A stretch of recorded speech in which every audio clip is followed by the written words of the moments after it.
welcome to the Science Fantasy Experience and to a look back at 2022 with my top toys award ceremony. So it's pretty much the same as last year with a few tweaks just to freshen it up and do things slightly a bit different, but kind of keep it on the same key. So the tweaks are, instead of any toy that I picked up, it's going to be specifically toys that were released in 2022. So that kind of takes out a few toys that I've picked up. It removes any sort of vintage like holy grails, which often would take up a spot. And it gave me a bit more focus for it. There's obviously a few provisos, there always is. I have to have interacted with the toy. I have to have opened it and freed it from its plastic prison. There's no other way. I can't choose a toy that I've not, played with. And then another little proviso is,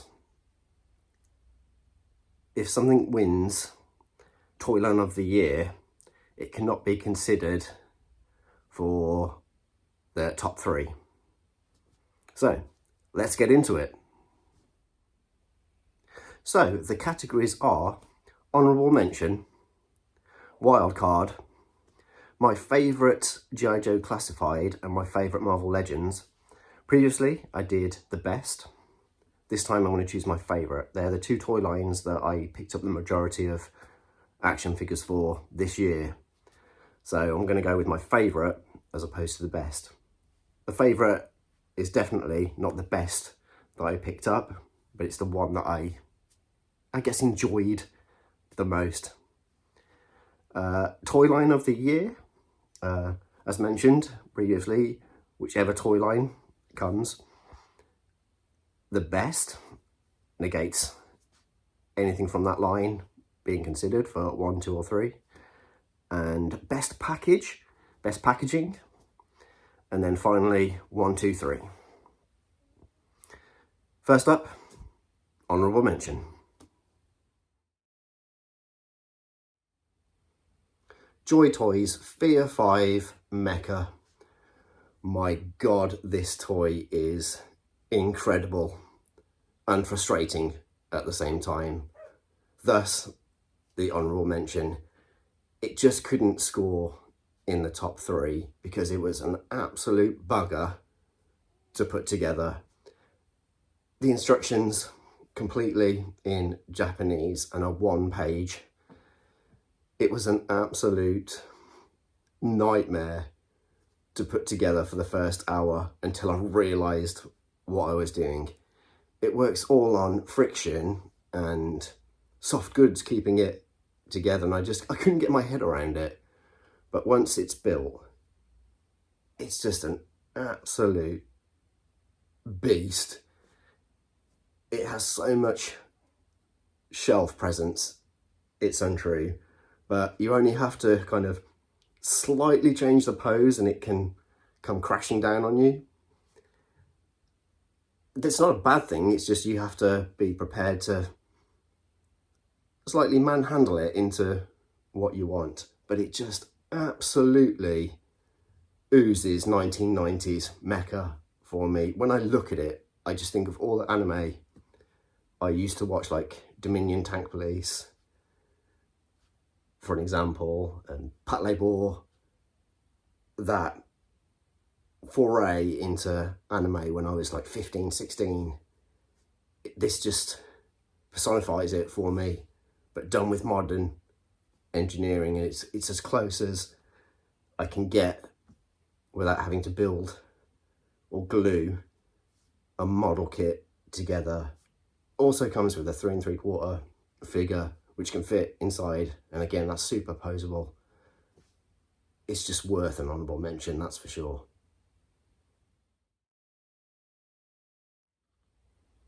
The wild card, it's got to go to Star Wars Black Series Boba Fett from his Star Wars Droids persona. it's such an incredible action figure. I can totally understand why they keep reusing the molds and just doing it in any available deco they can. The box looks like a video cassette. It just uses the same animation look, and it feels like, you know, one of those cardboard cassette sleeves I had as a kid, taking in, you know, the core characters. If you're an inbox collector, it looks great open, and you get to see more of the beautiful artwork, and then the figure is sublime. It's got this like lovely plastic feel to it, where it's none of it is shiny, it's all done in matte, so it gives you that cartoon cell animation look to it. It looks like it jumped off the screen. It's a bit chalky, but chalky in a good way, and the colours just absolutely pop. They're muted, but then the orange is so bright, and just the level of moulded detail, the signature dent in his helmet, that they've kept that in there. Absolutely beautiful. It's a beloved cartoon of mine that I enjoyed so much, racing back home from school to watch Droids and Ewoks. And he's an incredible character in every version. And this is the top one for me when it comes to Boba Fett. Yes, I love Empire Strikes Back Boba Fett with where his armor's kind of all beaten up, and he's, you know, got the mystery behind him, but the cartoon lover in me is all over this one.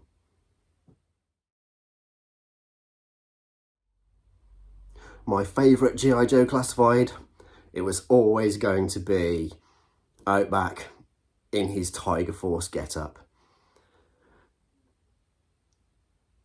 Amazing.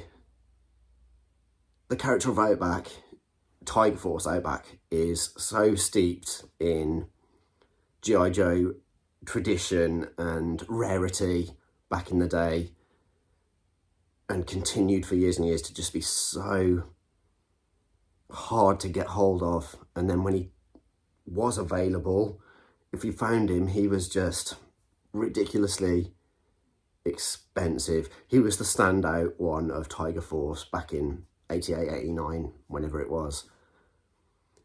And they have beautifully recreated his signature look with the right amount of modernisation.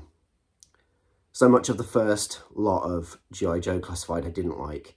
I felt they were overly futuristic, too much modernisation, and they didn't harken back enough to the originals. But this just does it in absolute abundance.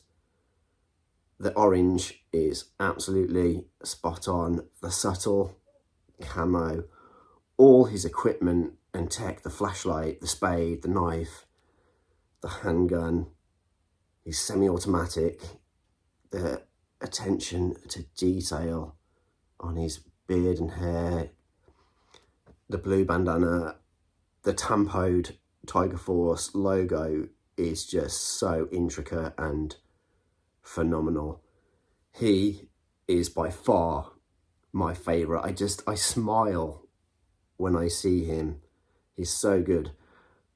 Not the best, that's for sure. This guy is the best. Spirit is ridiculously good, full of accessories. Again, given that right amount of modernisation, you know, he's one of the OG and just beautifully brought to life. That's for another video, but this guy, my absolute favourite. It was a tough choice. There were so many good classified releases. Zorana, it was a close call. But yeah, Outback, Tiger Force, Yo Joe. Carrying on with the theme, we have got my favourite Marvel Legends. And it was always going to be, just like Outback, this guy, the bombastic Bagman. I never thought Hasbro would go in for him, maybe in a few years, but no, there he just popped up. They revealed him and then he was out, and he's hilarious. I just didn't expect to get a Peter Parker in a Fantastic Four suit with a brown paper bag on him and his signature "Kick Me" sign, which Johnny puts on. This thing is just dynamic. It's so opposable. You can get a Spider-Man pose perfectly, and it feels great. The crinkles, there's actually eye detail inside, the coloured eyes and a bit of eyebrow, and it fills me with joy to have it. And it looks great with the Thing and the Human Torch. Not the best, just like before. The best will go to Apocalypse, because this is an absolute beast. And I did one hell of a job of opening it and not damaging the package at all, slicing underneath and putting the bank card underneath to get it back in to his packaging. But this guy, this is the best Marvel Legends I've seen in a long, long time. Again, that's for another video. It's all about this guy, that's for sure. Hilarious, so funny. He's only in a couple of like panels in one like comic, but he's just made an impact in my life since I was a child. Yeah, by far my favourite. I want to take a moment though to give a little shout out to Maverick, because I didn't expect him to be so great.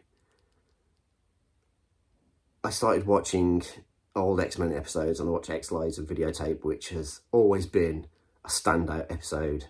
And then when I saw this guy for like £12, I was just like, hell's yeah, he's coming home with me. Even if he hadn't have been that good, I was just like, it's such a good price. And he's blown me away. He looks just like he does on the screen. He's got tons of stature, and just wanted to give him a good shout out. Marvel Legend did some wicked figures this year, and these are just favourites, that's for sure. So, toy line of the year. In some ways, this is as important as the top three. And if you've watched any of my monthly haul videos from back earlier in the year, I think you'll know which way this is going. Action Force by Valaverse. This is everything I could ever want in a toy line. Being a military figure lover, it's absolutely sublime. It's incredible. It's thought-provoking. It has everything that you could possibly want in terms of packaging and character design, and it's, you know, dipped back into archives of figures that Hasbro has lost the license to, the names to, as well as creating its own lore with comic books and the attention to detail, the realism. I've just grabbed two. I could have picked any off there, but I just wanted to showcase the Swarm because it's got translucent plastic, which is always enjoyable to have. Every figure comes with a stand. It's a basic figure, then you get the extra weapons pack, which is the shield, and his wings I have slightly changed up, put him a different gun, but the gun is, I've given him a sniper pistol, The Swarm takes it slightly more science fantasy, but still being, you know, militaristic. But then you get realism with an actual person that served in the army. Tony from Analog Toys gets immortalized as Desert Rat in Action Force, you know, an original G.I. Joe character, or even, you know, Action Force in its International Heroes version, there was a Desert Rat. And the fact that Tony served, the packaging beautifully homages Palitoy. It's these extra little bit of details that has taken this toy line to the next level. It was already good when it first came out, and it's getting better and better. You can get weapons packs with real guns, blast effects. You can see a few of the other characters roll out. You can see another version of the Sarge, you know, Duster, real life MMA fighter, and again served in the army or the American Special Forces. A brand new version of Sergeant Slaughter, given his own canon. You know, you've got G.I. Joe Slaughter, you know, Action Force Sergeant Slammer, and now you've got Valorverse Sergeant Slaughter. It's that sense of realism and fantasy blending into one to create such a vivid toy line. Every time a new wave comes, I get super excited. And, you know, the body shapes, we're now getting into wave 3, and they're introducing female characters that look incredible, both villains and good guys, and they're all kind of color complementary. It does well using the body mold over and over again, you know, the way that Mattel do with He-Man and Classified with Marvel Legends, but it's just, each character is so unique. As I said, I could have picked anybody, you know, Kerek. He was a standout earlier in the year, so much so that I put him on the Punisher bike. He was just, yeah, that is the toy line of the year for me. Any of those could have picked to be in, you know, the top 3, but we want to give other toys a chance. So, a new award for this year, and that is the best packaging. So this was quite a tough decision, being that I picked up quite a healthy amount of toys this year from various toy lines, and some packaging has been phenomenal and others not so much. Not so much that, you know, they actually ended up going in the recycling. But you saw how lovely the Star Wars Droids packaging was, and something like KFC's Toe Cutter, their version of Psykill, you know, that was a contender, perhaps a bit overly stylized. So the award is going to go to the Spider-Man and His Amazing Friends Marvel Legends pack. It absolutely personifies the opening credits of the cartoon. My favourite cartoon of Spider-Man. Don't get me wrong, I love the 1990s animated series, but this is my childhood, and I have waited such a long time to have a set of 3 figures, all in scale. You can recreate the opening credits. It shows you how to do it on the front of the box. It utilises exactly the same colour palette, but there's little nods. In the opening sequence, you see Spidey go across the screen and it's phased through, and that's exactly what you see on either side. And then you also get the authenticity which you got at the end of the credits. It just absolutely oozes nostalgia, and get to see the poses that you can put them in that are not part of, you know, the credits, but it shows you how dynamic the figures absolutely are. It's a dream come true for me for this to be released just for the figures, but the box takes it to an absolute next level.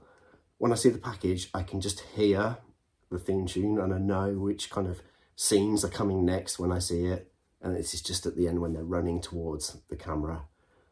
Hands down, by far the best packaging for this year.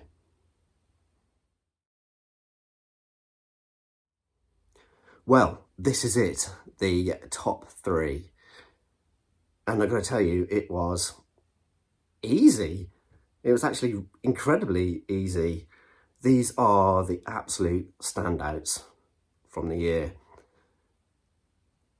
They convey everything about toy collecting, from the playability, the size, the packaging, the amount of fun I have had with them. And maybe that's been the overriding factor for this year, is that the toys that have given me the most fun, as well as having shelf presence and hitting emotional heartstrings and just being an absolute joy to own. So, number 3. Battle Action Force Volume 2. Yeah, it's a book, but it's a book all about toys. Toy books are an integral part of my collecting mantra. It's beautiful. The photography inside is just absolutely sublime. You know, I backed the first one, but I didn't really understand Kickstarters. So I backed it at the very lowest level, and I managed to pick up a copy at Rollout Roll Call. And then when they announced Volume 2, I did a much bigger backing. But I've not put this book down for however long I've had it now. I think 6 weeks. It's sublime. Again, I've got my name inside a book, which is phenomenal. I've never had my name in a book before until last year and this year. And then here you get to see so many of the boxes of all the toys that G.I. Joe, or Action Force International Heroes, as it's better known. This is the period of Action Force that I'm most familiar with and excited by. Yes, I love the Palitoy very first iterations, but it was when it became International Heroes, getting that first AWE striker, that's what started off my G.I. Joe love, Action Force International Heroes. And it's just an absolutely beautiful book to have, sometimes on the coffee table, sometimes on display with the Thunder Machine. It's incredible. It's phenomenal. And it was going to always deserve a spot in the top 3. Not 1 or 2, but definitely number 3.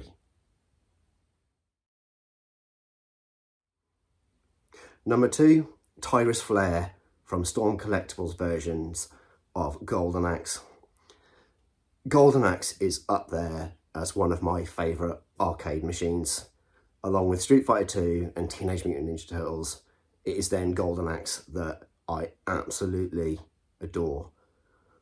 From the gameplay to the look, you know, the pure fantasy realm, side-scrolling beat-em-ups with an incredible soundtrack.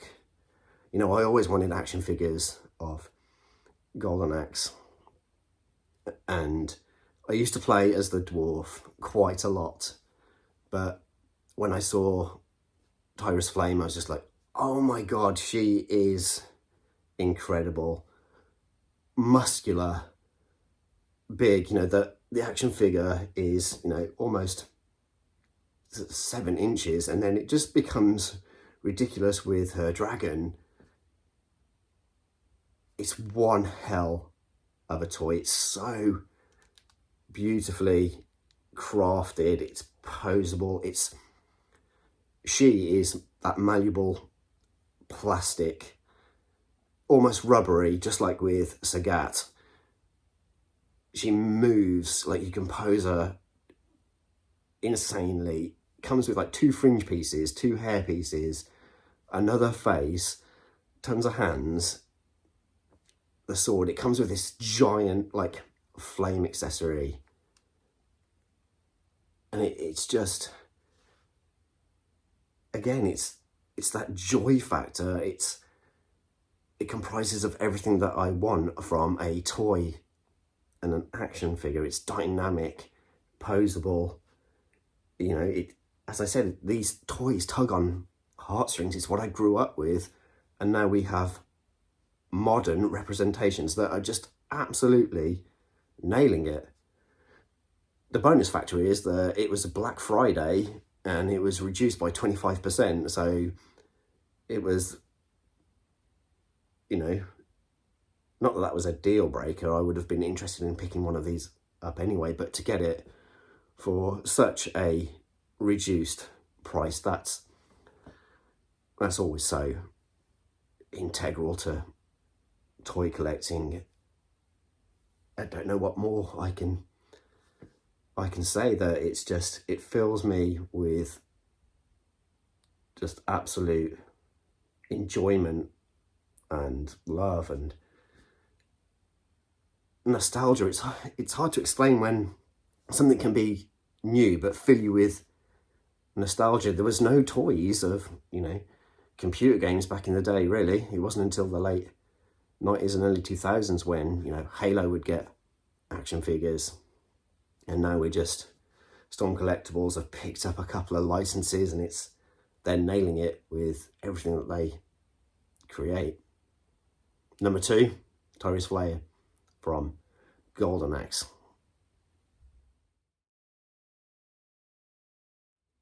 Number 1, Moon Studios Raditron, also known as Transformers the Headmaster's Trainbots, and the combined form of Raiden. Oh my god, like, I knew as soon as I got these 6 months ago, after saving for months and months, that they would take the top spot. They are everything that I want in Transformers. They're big, they're chunky, they're full of die cast, the colours absolutely pop, they look so Japanese. Transforming trains are my absolute jam.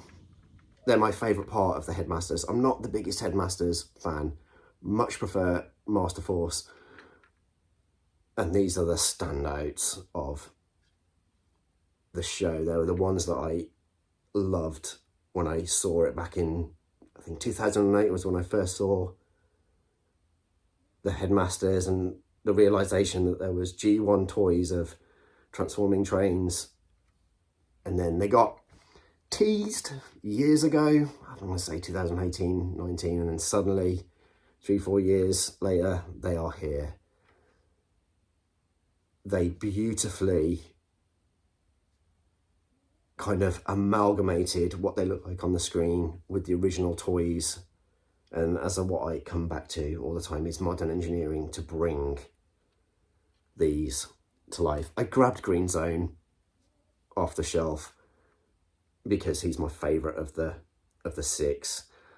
I like Iceland because he's a bullet train, he's green and white. And in hindsight, I should have grabbed him because he's in train mode. I transformed him up the other day because they're fun transformations. Sure, they're panelly and clippy, but once you clip them all together, they're fun. There's a challenge in the transformation. You know, they're not hard, but they're not, you know, they're not easy. But, you know, that's where the enjoyment is. I've transformed them a handful of times. I've not had the courage to put them into Gestalt mode just yet. I will do. I want to, I think, sneak off one night when my children are asleep and go the full combined mode just to see it. I know that I won't want to keep them in the combined form because I love the trains too much. I'll have three trains, 3 bots. It's just choosing which robots to have and what trains. Like the fact that you've got 2 bullet trains, you can have one in robot mode, 1 in train mode. They were always going to take the top spot, and it's been a while since a Transformer made the top spot, and I'm so glad that they did. Phenomenal. By far the best toys this year, hands down. Before I give my final thoughts, I've got to give a shout out to Ramen Toys for coming through and giving us new head sculpts and helmets. They finally made me appreciate these figures, because if you saw my video when I first got them, I was underwhelmed, but I worked through my niggles, I tightened up all the joints, and then the helmets just absolutely made them, and really appreciate what they did with these figures. They were a brand new company. This was their first foray, and I feel like I gave them a hard time, and I absolutely adore these toys now. Big shout out to Ramen Toys for making extra heads and helmets, because they're the icing on the cake. 2022 was absolutely remarkable for toys. If 2023 is anything like what we just had, even 50% of what we had, it's going to be just more greatness.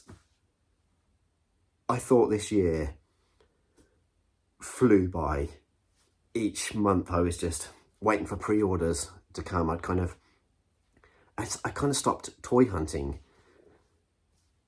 because I just knew so much kind of good stuff was coming. And yeah, going out on a toy hunt is, you know, exciting because sometimes you will find something, but I just wanted to enjoy toys coming each month. And I'm sure I said it every monthly haul that I did, that, you know, the year just got better and better. So much has been revealed. I know it's going to be ridiculously good this year. Some has been delayed, that's for sure. You know, Super 7 is the main offender, but it will all come good at some point. And I'm a patient person. I don't mind waiting for toys when you know, the inkling is that they're going to be good or great or awesome. Things to expect, you know, we've got Toxic Crusaders finally getting kind of a broader release. NECA, you know, what's to come with NECA? What license are they going to pick up next? You know, which computer games are going to get releases? You know, which Transformers in the main line are we going to see? Are we going to see more Insecticons? Am I going to be able to get a Shrapnel or a Bombshell to go with Scourge and Cyclonus? Am I going to be able to get, you know, characters that I've wanted for years and years? I can't wait. I literally cannot wait to see what gets released. I know that certain things are coming. I'm going to get a Carnage for my Spider-Man Ultimate Villain shelf. I'm going to get a Cobra Commander in the movie, and in Action Force, the movie Get Up, to go for my shelf that's got like Galvatron and Megatron and Skeletor and Hordak. You know, I'm going to be able to really bring my shelves even more to life. I've thoroughly enjoyed this year for toys, and I can only see it getting better and better. I have been Rudy Zasu, and always remember, it's as much about play as it is display. Thanks for watching.